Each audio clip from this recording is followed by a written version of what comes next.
Halo, selamat pagi Bapak Ibu dan Saudara yang dikasihi oleh Tuhan.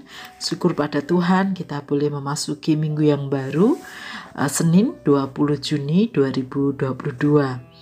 Mari kita akan melanjutkan pembacaan firman Tuhan pada pagi hari ini dari kitab Bilangan pasal 20. Demikian firman Tuhan.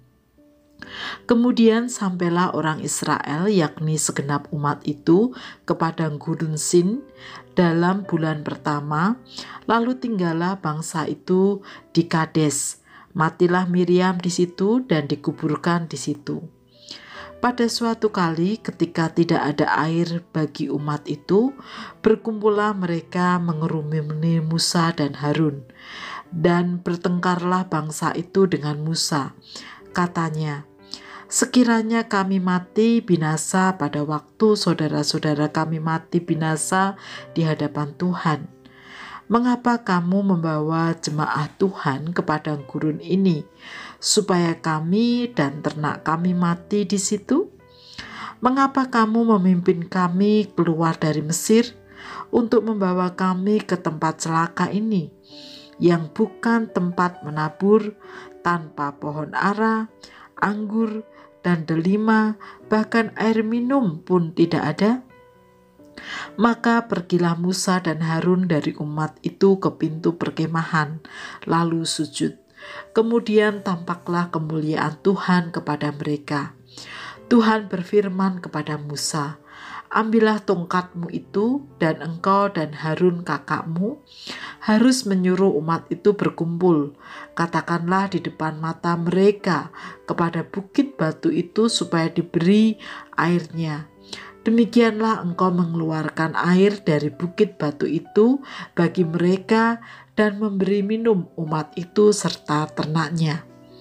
Lalu Musa mengambil tongkat itu dari hadapan Tuhan seperti yang diperintahkannya kepadanya. Ketika Musa dan Harun telah mengumpulkan jemaah itu di depan bukit batu itu, berkatalah ia kepada mereka, "Dengarlah kepadaku, hai orang-orang durhaka. Apakah kami harus mengeluarkan air bagimu dari bukit batu ini?" Sesudah itu Musa mengangkat tangannya, lalu memukul bukit batu itu dengan tongkatnya 2 kali. Maka keluarlah banyak air, sehingga umat itu dan ternak mereka dapat minum. Tetapi Tuhan berfirman kepada Musa dan Harun, "Karena kamu tidak percaya kepadaku dan tidak menghormati kekudusanku di depan mata orang Israel, itulah sebabnya kamu tidak akan membawa jemaah ini masuk ke negeri yang akan kuberikan kepada mereka. Itulah mata air Meriba, tempat orang Israel bertengkar dengan Tuhan, dan ia menunjukkan kekudusannya di antara mereka." Kemudian Musa mengirim utusan dari Kades kepada Raja Edom dengan pesan, "Beginilah perkataan saudaramu Israel. Engkau tahu segala kesusahan yang telah menimpa kami, bahwa nenek moyang kami pergi ke Mesir, dan kami lama diam di Mesir, dan kami dan nenek moyang kami diperlakukan dengan jahat oleh orang Mesir. Bahwa kami berteriak kepada Tuhan, dan ia mendengarkan suara kami, mengutus seorang malaikat dan menuntun kami keluar dari Mesir. Sekarang ini kami ada di Kades, sebuah kota di tepi perbatasanmu. Izinkanlah kiranya kami melalui negerimu. Kami tidak akan berjalan melalui ladang-ladang dan kebun-kebun anggurmu, dan kami tidak akan minum air sumurmu. Jalan besar saja akan kami jalani dengan tidak menyimpang ke kanan atau ke kiri sampai kami melalui batas daerahmu." Tetapi orang Edom berkata kepada mereka, "Tidak boleh kamu melalui daerah kami, nanti kami keluar menjumpai kamu dengan pedang." Lalu berkatalah orang Israel kepadanya, "Kami akan berjalan melalui jalan raya, dan jika kami dan ternak kami minum airmu, maka kami akan membayar uangnya, asal kami diizinkan lalu dengan berjalan kaki, hanya itu saja. Tetapi jawab mereka, "Tidak boleh kamu lalu." Maka keluarlah orang Edom menghadapi mereka dengan banyak rakyatnya dan dengan tentara yang kuat. Ketika orang Edom tidak mau mengizinkan orang Israel lalu dari daerahnya, maka orang Israel menyimpang meninggalkannya. Setelah mereka berangkat dari Kades, sampailah segenap umat Israel ke Gunung Hor. Lalu berkatalah Tuhan kepada Musa dan Harun dekat Gunung Hor di perbatasan tanah Edom. Harun akan dikumpulkan kepada kaum leluhurnya, sebab ia tidak akan masuk ke negeri yang kuberikan kepada orang Israel, karena kamu berdua telah mendurhaka kepada titahku dekat mata air Meriba. Panggillah Harun dan Eleazar anaknya, dan bawalah mereka naik ke Gunung Hor. Tanggalkanlah pakaian Harun dan kenakanlah itu kepada Eleazar anaknya. Kemudian Harun akan dikumpulkan kepada kaum leluhurnya dan mati di sana. Lalu Musa melakukan seperti yang diperintahkan Tuhan. Mereka naik ke Gunung Hor, sedang segenap umat itu memandangnya. Musa menanggalkan pakaian Harun dan mengenakannya kepada Eleazar anaknya. Lalu matilah Harun di puncak gunung itu. Kemudian Musa dengan Eleazar turun dari gunung itu.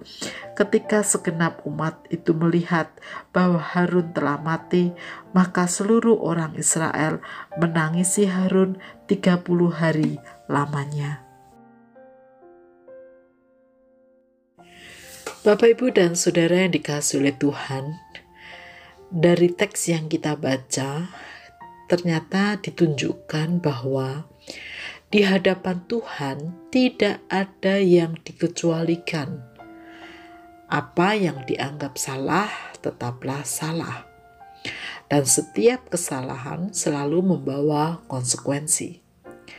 Demikianlah yang terjadi pada Musa dan Harun. Meskipun mereka adalah orang-orang yang dipilih Tuhan secara khusus, dan mereka adalah pemimpin umat, karena ketidakpercayaan mereka atau karena mereka ragu akan kuasa Tuhan, sehingga tidak melakukan atau mentaati seperti yang difirmankan oleh Tuhan. Akibatnya mereka dianggap salah oleh Tuhan. Karena itu, sebagai konsekuensinya, mereka tidak diizinkan masuk ke tanah perjanjian atau tanah Kanaan yang dijanjikan oleh Tuhan. Bapak, Ibu, dan Saudara yang dikasihi oleh Tuhan, dari hal inilah kita bisa belajar. Mari siapapun kita, apapun jabatan kita, apapun yang kita miliki, di hadapan Tuhan adalah sama.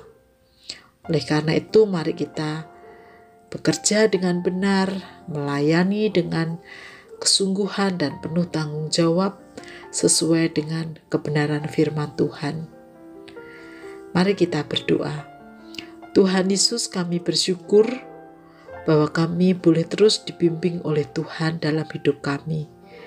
Ajarkan kepada kami untuk senantiasa belajar, terus mempercayakan hidup kami kepadamu, dan terus belajar mentaati kebenaran firman-Mu dalam praktek hidup kami sehari-hari, meskipun kadang hal yang kami hadapi tidak mudah.